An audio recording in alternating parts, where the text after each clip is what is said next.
ಹೊಸ ಗಾಡಿ ಹೊಸ ಗಾಡಿನಾ ಅದೇನು ಆಫರ್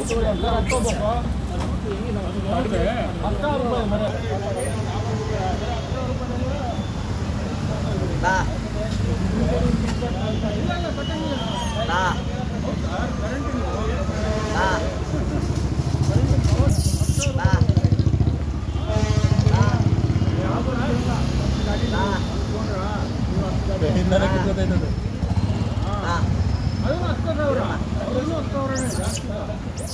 10,000 ಡೈರೆಕ್ಟ್ ಒಂದು 50 ಕೊಡಿ ಅದೇನಾದ್ರು ಪೇಮೆಂಟ್ ಕೊಡ್ತಿದ್ರು ಎಲ್ಲರೂ 50 ಹಾಂ